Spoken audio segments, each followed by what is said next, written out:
Hey guys, today we'll be doing a comparison between different headphone amps. So this is another audio equipment review basically.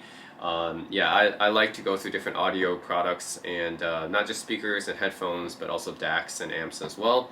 We'll be going through a comparison of 5 different headphone amps today. And what I'll be using for my equipment to test them is I'll be using my MacBook Air here. This is the M2 MacBook Air, and I have JRiver Media Center here set up to play a high resolution file, a FLAC file, and I'll be using these headphones. These are the Beyerdynamic DT1990 Pros.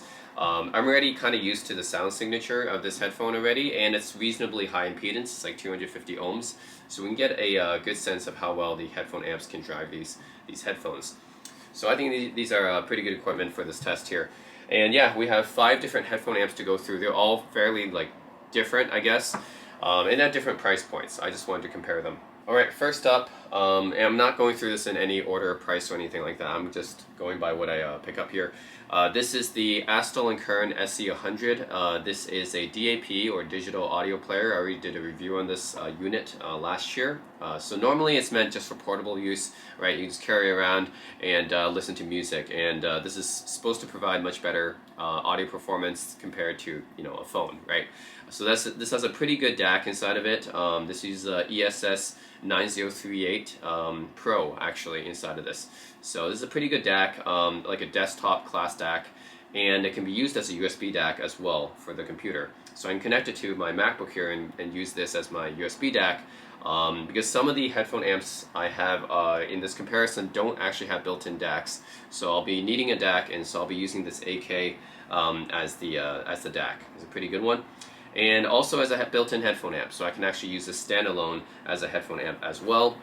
Okay, so I actually couldn't find out what the exact specifications of the headphone amp that this has inside. It mostly has information about the DAC, which is, like I said, an ESS Sabre ES9038 Pro. It's an 8-channel DAC, but not much information about the headphone amp. It says the unbalanced outputs 2 VRMS, and the balanced outputs 4.1 VRMS. We're not going to use the balanced output because a lot of these headphone amps are just only meant for single-ended input only. So we're just going to use the unbalanced, which is on the SE100, it's 2 VRMS is the output power. So first up we're going to test out the AK SE100, just using it as a DAC and headphone amp. I'm not using the DAP functionality. I'll be using my computer to play through it. Oh, by the way guys, I am using the SE100 as my main USB DAC right now because my main DAP right now, my main DAP is the Hibi RS6s. I already did a video on that one as well. That one has a much faster interface. It's a newer device, so it has a newer Android interface. It's a lot faster, and that's really the main reason why I use it as my main DAP. Sound quality wise, they're roughly about the same in terms of the quality. Both of them are pretty nice devices in terms of the sound. The Hibi uses a R2R DAC, which is their own design, and then this one uses the ESS Sabre DAC, pretty high end as well. Yeah, they're both different. They're different DACs, but sound quality wise they're fairly similar. It's just I choose to use the Hibis because it has a better interface, and this interface is definitely slower, which is not very. It's not convenient when I'm using it to access music all the time. So I mainly use this as a USB DAC now. Alright, so I'm going to put this in DAC mode. Okay, I have to set the volume to about 115 on here for a decent listenable level, but it actually goes up to 150. So this has a decent amount of power. Even for a 250 ohm headphone, you can actually drive it pretty well. But this was like a $1,700 DAP when it came out, right? I mean, I got this for a lot less than that, but still, this is an expensive high-end DAP, so it makes sense. It should be able to drive high impedance headphones. I would expect it to for the price. This is the most expensive device out of all the ones I'm testing today, so yeah, I would expect it to be able to drive this. Alright. Yep, this one definitely has a decent amount of power, and I would expect it to. Like I said, the price of this device is the most out of all the devices I'm testing today. So yeah, definitely has enough power. I can turn it to about 115, 120 on the volume, and that's pretty loud enough. And it goes up to 150. And these are, like I said, 250 ohm headphones. So yeah, definitely can drive these headphones pretty well. And this is a good baseline I can use to compare to the other amps, I guess. So yeah, I mean, so far, really good sound. So yeah, the SD100 doesn't really color the sound very much. It's fairly neutral sounding, so this is a nice baseline to compare against the other headphone amps. And yeah, it's a nice device. Of course, it's also the most expensive on this list. Okay, so this is one of the devices that actually doesn't have a DAC. So I'll be using the AKSC100 as the DAC and then outputting through these. So this is the Fosi Audio X4. This is a combination phono preamp, also a headphone amp. And it's a tube headphone amp as well. See, it's got two tubes here. It's a hybrid design though, so it's not fully tube. It's only using these two tubes to drive the output stage, but it's actually not powering the output stage. So yeah, I got this this is very cheap. You can get it for $70 US, and it's one of those Chinese companies that sell it for really cheap online on Amazon. And I got this as a really cheap phono preamp, and it works fairly well as a phono preamp. But yeah, the headphone amp is what I'm going to test. And yeah, it has a basic treble, bass, and total master volume. Is also, you turn it this way to turn it on as well. And yeah, so it comes with these two General Electric tubes on it. I haven't changed out these tubes. These are Jan 5654 tubes. So I guess you can roll them if you want to, but I'm just going to use the default tubes that came with it. And the back, you have you need a special DC adapter for this one. It doesn't power with USB. Has a line in. That's what I'm going to be using. It's because of the input here is a moving magnet input for phono stage. So I'm not going to use a record player for this. So I'm just going to use the aux line in. And there's a RCA output as well. And here's a ground for your record player. So yeah, only $70. I'm gonna check these out. It's a combination hybrid. Yeah, it's a hybrid tube, phono preamp, and headphone amp. Okay, so yeah, we're gonna check this out. And 3.5 to 3.5, so that this goes into the line in. And all right, here we go. And turn it on.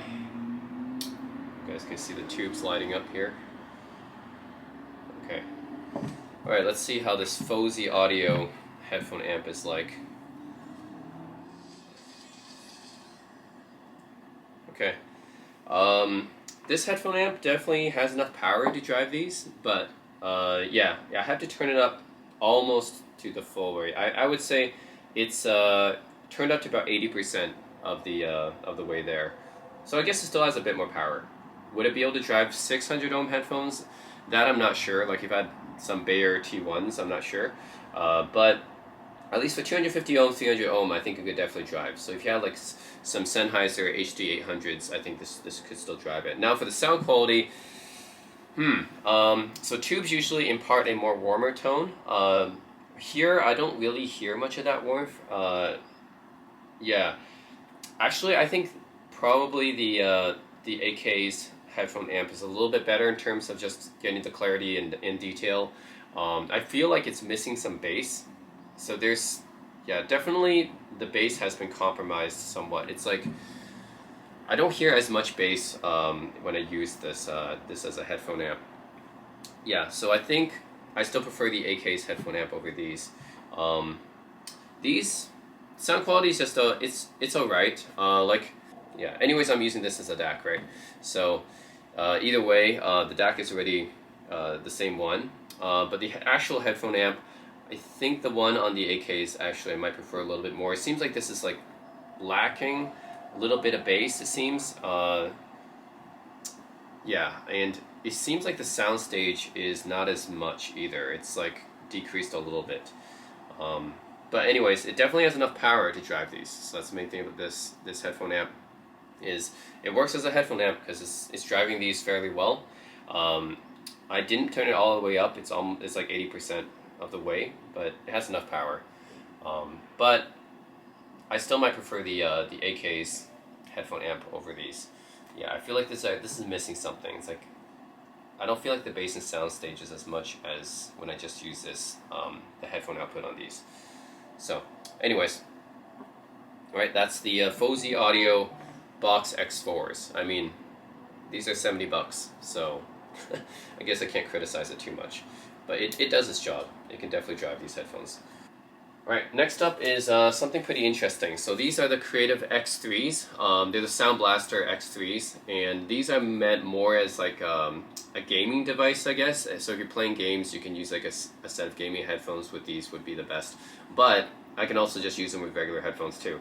And this is actually pretty good for like a home theater setup as well. What's cool about these is that, what's cool about this is that it has this technology called Super X-Fi, which is Creative's like patented surround technology. So if you guys have listened to like Dolby Atmos on Windows, or DTS Sound Unbound, or the THX 7.1 spatial surround that Razer has, or Waves Audio NX, that kind of stuff, this has something like that. It's like a 3D surround technology called Super X-Fi. I've tried the Super X-Fi dongle before. It's actually fairly impressive. Actually, when I use it with my phone, you have to like, they ask you to map your ear and stuff. With this, I don't think I have to map my ear. I think it just turns on and works. But yeah, the Sound Blaster X3. So you have this is an audio balance mode, and I think it acts like a mic mute as well.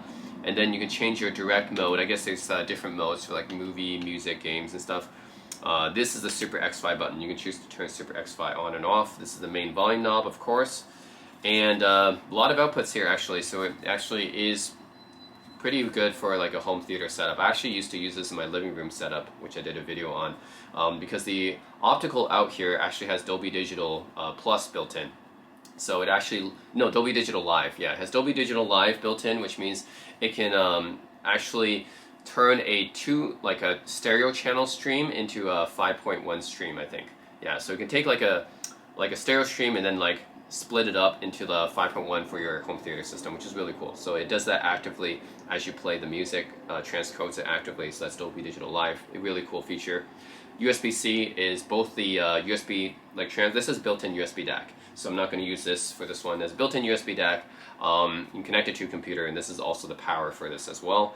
And it's no dedicated power, you have to use, it has no like dedicated power adapter. You can just use a USB-C power for this. There's a line-in aux input right here, and these are the outputs. Actually, you can use this for front speakers, so for home theater system, or just for your bookshelves. If you're using them on your desktop, you can use the front output here, and then you can use this for side. You can put side channels. I don't think I've ever used that. Rear channels, you can put rear surrounds here. So I guess these are the side surrounds for a 7.1 system, rear surrounds for a normal 5.1, and then a subwoofer output as well, and a center channel.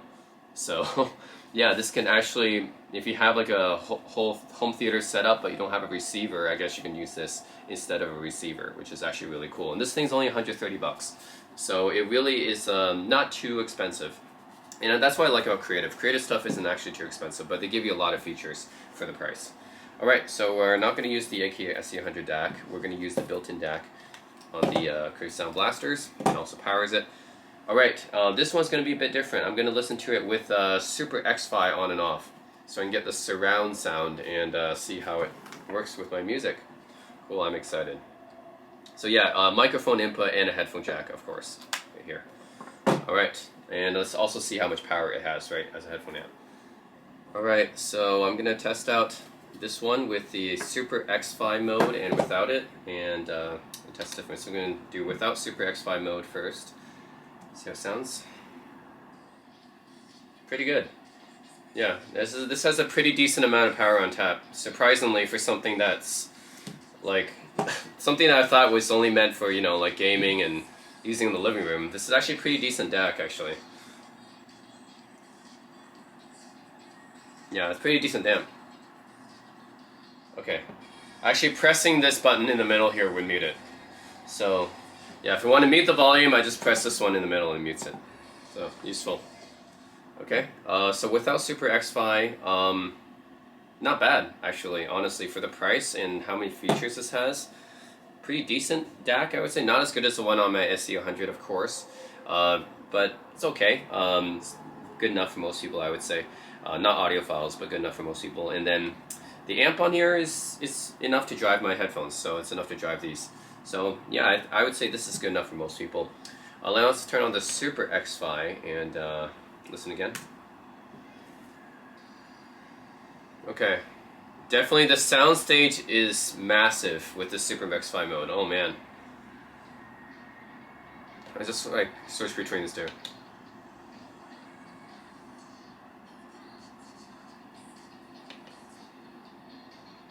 Okay.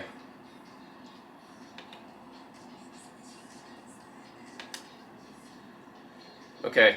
So if I had to describe the Super X5, it's like without it, it's like, you know, normal, like the voices are kind of like a little bit more intimate, right? Even with these open airs, it's a little bit more intimate, and I kind of hear the music like around my ears, right?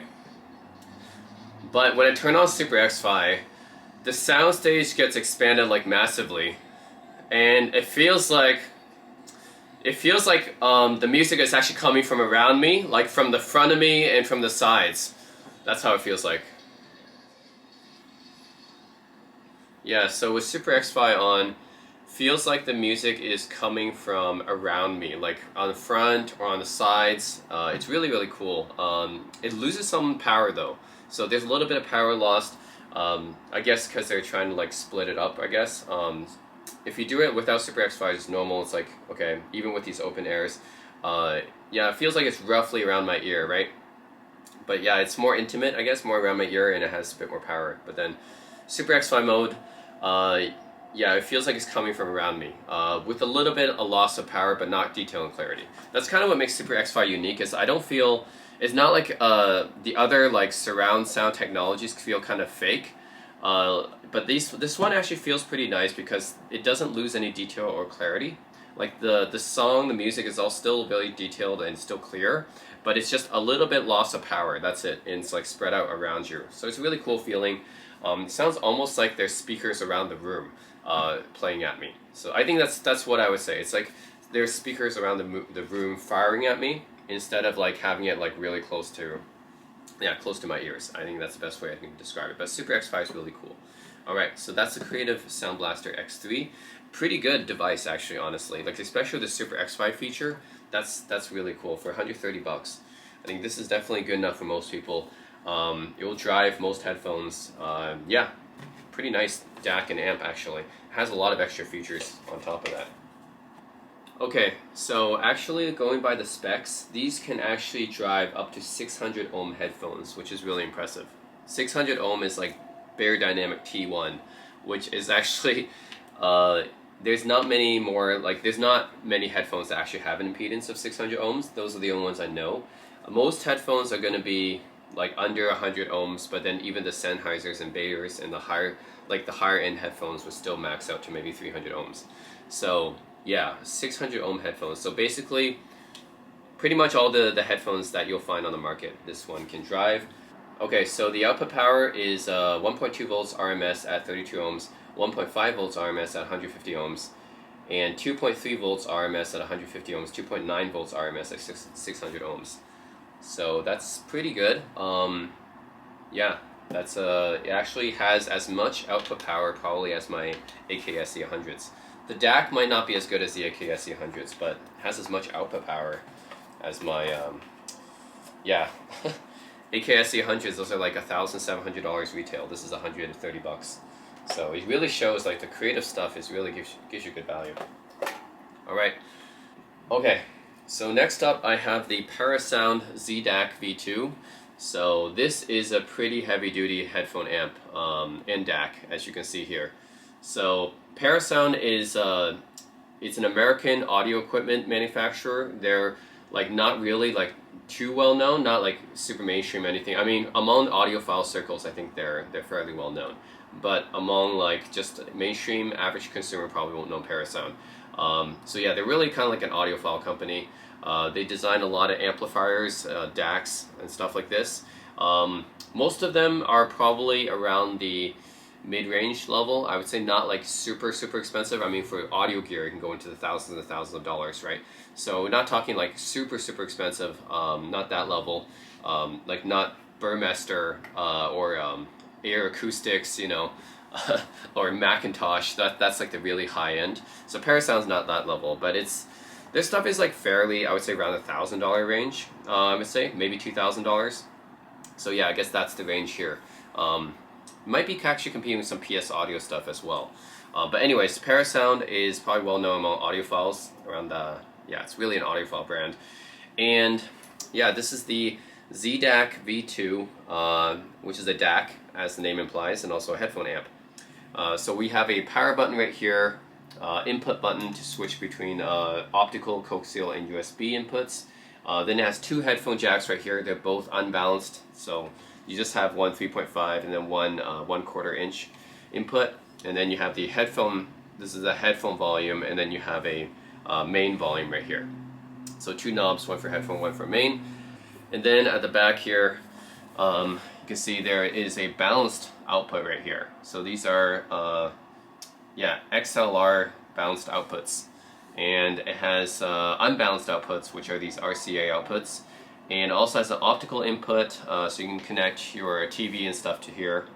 So you could use it in a home theater setup with the optical, digital coaxial, and USB input, which is how I'm going to be using it today. And also has, what's this, in and out 1.2 volt triggers. So I don't really use triggers, but you have those inputs here. And then this has a dedicated power supply. So this is not a, yeah, this is not like not like the Creative X3 or something like that. It needs a lot of power to use this device. This is a pretty heavy duty device. So as you can see, even the size and the build quality of this thing is on a different level from the other products that I use so far, except for the AKs, but that's like a different kind of product. But yeah, the build quality, this thing is solid. It's solid aluminum or something. Yeah, it's made in Taiwan and designed in San Francisco. So I didn't know that Parasound was actually in San Francisco, but designed in San Francisco. And it looks like there's also a switch here. There's like a dip switch. You can choose 115 volts and I'm guessing 220. So that's for American voltage versus Europe versus Asia. You can choose the voltage here. So you can work in different regions. So yeah, very solid device and very heavy. So pretty hefty device. I'm expecting a lot out of this device because, I mean, it actually retailed for $500, so not like too expensive when we're talking about audiophile gear, but still fairly expensive for a headphone amp, I guess. Right. Compared to the other products here, it's probably the second most expensive after the AK SE100s. The DAC in this is an Analog Devices AD1853. So yeah, I'll be running it through the DAC here as well. I haven't used an AD DAC before. I've only had experience with the RTR DAC and the Hy-Vees and the ESS DACs. So I haven't had experience with Analog Devices DACs, but this is the AD1853 DAC. Texas Instruments TPA 6120 headphone amplifier. And the unbalanced output is 2.4 volts RMS. The balanced output is 4.8 volts RMS. So the output for this should be a little bit more powerful than my AK SE100s, going by these specs here. So these ones should be able to drive pretty much any headphone because, I mean, just look at this thing, right? And just this power specification. Yeah, 2.4 volts unbalanced. I'm going to use the unbalanced. Should be able to drive any headphone. So, yep, and this needs a dedicated power supply. So, alright, I'm going to turn on right here. Okay. And I'm expecting this one to be quite powerful. Just going by the appearance and looks. And we have to use a USB-B input here. This is not USB-C. This is actually an old device. This came out like 2013, I think. So this is an old piece of equipment, relatively speaking, came out in 2013. So it uses USB Type B to connect to the computer, like an old school audio device connection. When it comes to computers, I guess USB Type B is kind of older school compared to USB-C. Okay, so right now the headphone volume is around 12 o'clock, so I'm using roughly half of the volume here. It's already driving it pretty well. Whoa, okay.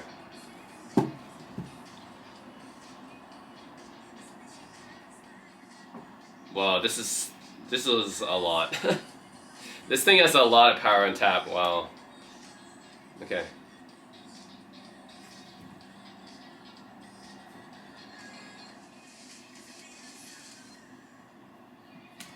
Whoa, okay.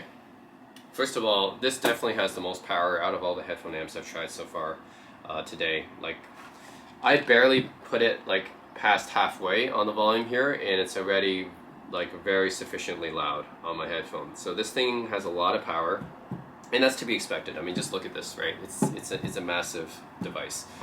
The sound quality is very good. Like, it's very powerful. Like, I know it's obvious, right? Like, this is so much power. Okay, how should I say this? The sound quality is very detailed. It just has a lot of power, and it makes everything like sound really forward. In this DAC, I'm not sure if it's the DAC or the amp, or maybe it's a combination of both. Yeah, everything's like the mids and everything are very forward. So compared to my SC100, which I said is more neutral in terms of the DAC, yeah, this one, it seems like the mids and everything are a bit forward. I think I like this amp in terms of like the highs and the mids are pushed forward. The bass is not pushed as much, so I hear bass, but it's not super prominent. So I don't think it's like pushing the bass very much. Feels like the highs are very sparkly and the mids are pushed forward, which is nice. And yeah, it sounds pretty clear, detailed. Just has a lot of power. So yeah, you just hear that oomph. It's very punch, like a lot of punch in the songs that I'm listening to. Yeah, I don't know a better way to explain it other than that it just sounds like, when I listen to the same song, it just sounds like it's coming at me. Like, it's very aggressive, it's very punchy. Yeah, the sound just sounds like aggressive and just really forward. So anyways, that's very interesting. In terms of comparing to the other ones, I think the SC100 is comparable. This one's comparable. This is a $1,700 DAP. So it has a pretty good DAC. In fact, the specifications of this DAC is a lot better than this one, because this is a newer device and it's also more expensive to begin with. So the DAC chip on here is like, technically speaking, a lot better than the analog devices one here, this ESS chip. So I think technically speaking, the AKs will measure better. It's more analytical and more neutral.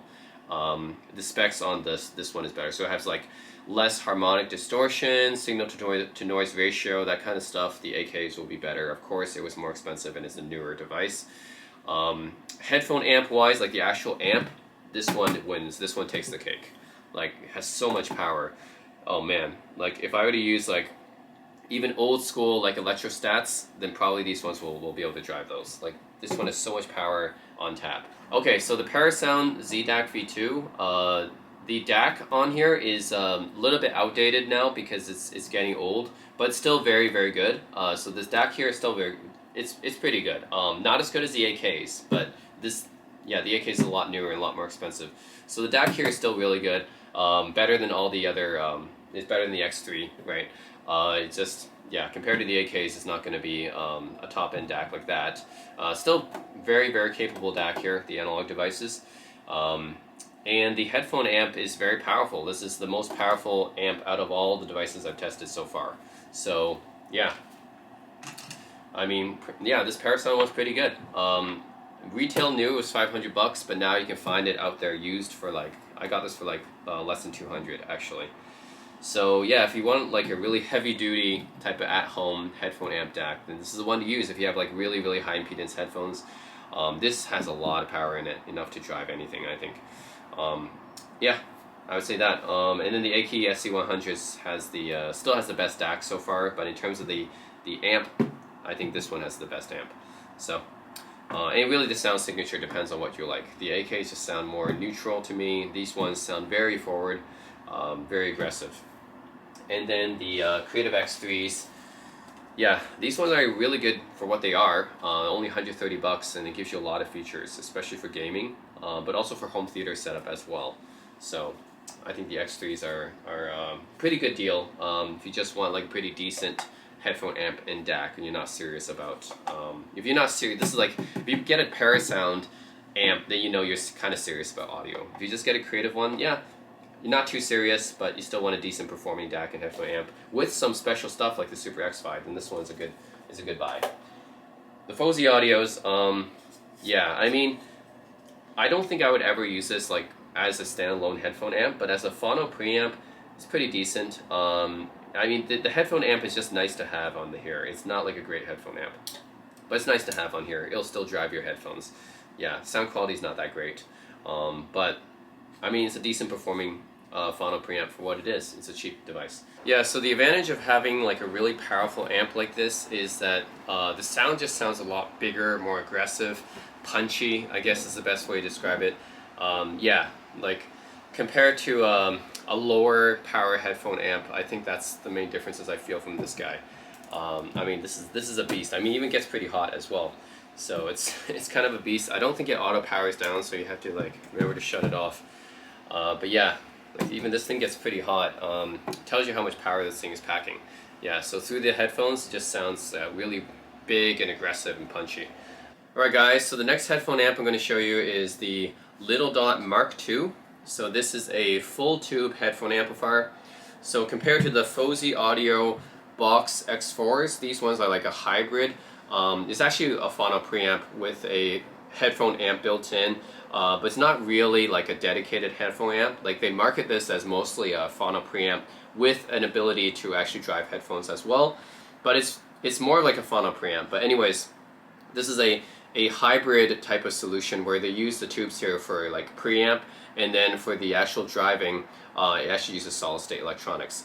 Whereas for the Little Dot Mark II, this one is full tube all the way through. So it doesn't use any kind of solid state thing to drive your headphones. It uses tubes for the preamp and then tubes for the power section as well. It's pretty hefty. I mean, this is an all tube amplifier, so these tend to be pretty hefty because of the transformer here. And yeah, this one is probably the cheapest all-tube headphone amp that you can buy on the market right now. So the Little Dot Mark II retails for $150 US. That is, I think, unbeatable. If you're looking for a pure tube headphone amp, I think this is the cheapest on the market right now. I can't find anything cheaper. Like, I'm not talking about hybrid tube amps, right? Like the Ship Valley 2, that's a hybrid tube amp. That uses solid state to drive and then the tubes as a preamp. But as a pure like tube headphone amp, I think this is the cheapest on the market. $150 US. It's pretty affordable for an all tube headphone amplifier. And yeah, like the controls and go over it. So yeah, I think first of all, this thing's solidly built. It's obviously Chinese, from a Chinese company, but I think it's pretty solidly built. It's got a headphone jack right here. Of course, it's a headphone amp, and this is a 1/4 input. LED light right here, and then a volume knob right here. It's a fairly nice feeling volume knob. And on the back here, you have one set. You have one set of RCA inputs, right? And then you have one set of RCA outputs. So that's pretty much it, and that's really all you need for a headphone amp like this. I believe if you use it, you can use it as a preamp as well. If you just put your input source in, and if you want to use this as a preamp, you can use the output here and go to your power amp. So you could use this as a preamp, and I believe it will go through the tubes, so that might be interesting. So if you have a solid state power amp or another tube power amp, you can also do that.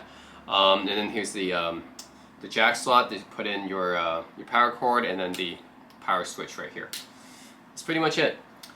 So yeah, it's a nice little amplifier. Again, this is the cheapest all-tube headphone amp I can find, $150 US. All-tube headphone amps are usually pretty expensive, so keep that in mind. $150 might be, you guys might be thinking, oh, that's the cheapest. Yeah, because all-tube amplifiers are expensive in general. Whether it be guitar amps or headphone amps or power amps, or integrated amps, anything all-tube is expensive. So anyways, so Little Dot Mark II, I have the manual here. Let's look at the specs. Oops. I think that's actually a warranty, interestingly enough. This is from China. I don't think I can ever really use the warranty here. Okay, so what tubes does it use? It uses the 6J1. So these are the tubes they provide you. 6J1 tubes right here. These tiny little guys for the driver level tube. And then the dual triode 6N6, these ones, which constitute a single-ended push-pull circuit. So, interesting. I'm not sure exactly what this is. Like, there are some amplifier circuits that are single-ended, and I've seen other amplifier circuits that are push-pull. But this one is single-ended and push-pull, apparently. So I wonder how it combines them both. So, yeah, this one can apparently drive 32 ohm to 600 ohm headphones. Now, pure tube headphone amps usually have a lot of power, like sometimes even too much. So I'm going to be using my Bears, which are good for this kind of test, because I've heard that like full tube headphone amps might be a little bit too much to drive like IEMs and like really low impedance headphones. But for high impedance headphones, I think that's when pure tube amps are probably the best. At least that's what I've heard online. So yeah, unfortunately, it seems like these are 6J1 tubes. Yeah, these Chinese 6J1 tubes. One of them actually got damaged somehow. I know it's like they packaged it inside this film case and put tape over it and everything, but this one is already damaged. So actually I can't use these 6J1 tubes. What I have to do instead is, now, a lot of people might experiment with tubes anyways, right? They roll their tubes. So for me, I don't have a choice right now since one of my tubes are damaged. I have to roll my tubes. So I have to use a different set of tubes, and yeah, 6J1 tubes apparently can be substituted for these ones in my Fosi Audios, which are 5654 tubes. So I can use these General Electric 5654 tubes as a substitute for the 6J1s. So I'm just going to use these ones instead. Yeah, I don't know what happened, but one of the tubes came damaged. So I'll just have to use my Fosi Audio 5654 tubes, kind of substitute them in here instead. So just roll the tubes. Yeah, I'm just recycling these tubes basically. And they might give up a different sound than the stock tubes, but a lot of people like to experiment with different tubes anyways. So yeah, my Fosi Audios came with these General Electric 5654 tubes. So yeah, apparently I think they should be, whoops. Yeah, they should have the same socket as the 6J1s that the little Dot uses. Yeah, so yeah, the little Dot and then the 5654s, I think it should be swappable. So we're going to use these instead. Unfortunately, one of these got damaged. And then, thankfully, my 6 and 6 tubes are fine. So I'm just going to install these tubes here. Okay. Hopefully, don't have to rebias them. Should be just fine. And then, some people want to burn in the tubes for a little bit. So get the sound to open up. Now I'm not sure how long you need to burn in these tubes for, but okay. These 5654 should fit. Yep, and they do. Nice. It's funny I can recycle my Fosi Audio's tubes. Okay. Yep, they use the same pins and connectors. Okay, fits in the same spot. Okay. Yep. So there you go. I just installed the 5654 tubes in place of the 6J1s because these ones were broken. So yeah, it fits in the same spot. So apparently they're interchangeable. And then yeah, got the 6 and 6 tubes in here as well. So let's check out how it sounds. We're going to use my AK DAC again to connect to my computer here. Alright, I'm going to start up. Let's power up the tubes right here. Alright, I can see the tubes powering up. No artificial LEDs here, it's just naturally glowing. That's nice. Some manufacturers put some artificial LEDs to make it look cooler, but I'm okay just with the natural glow of the tubes. So yeah, you can see, I don't know how well you guys can see, but yeah, the tubes are powered up and glowing now. So this is my first experience with an all-tube amplifier. And my Bears should be a good test. They're relatively high impedance, 250 ohms. It could be even more. I mean, if you have Sennheiser HD 650s or HD 800s, those are about 300 ohms, I think.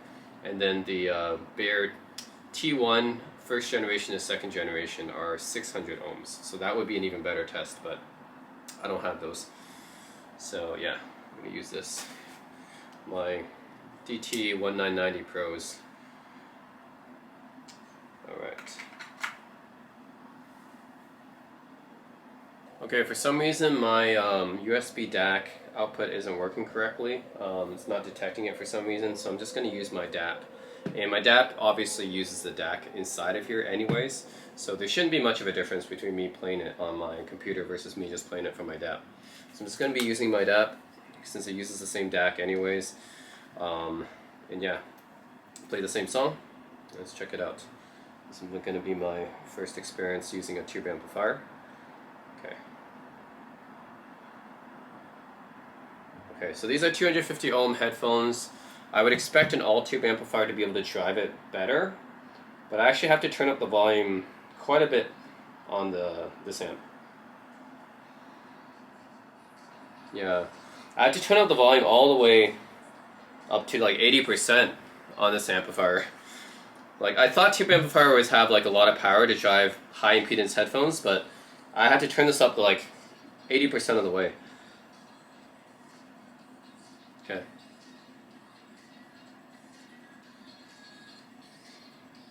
Actually, almost 90%. I just went up to like 90% maybe.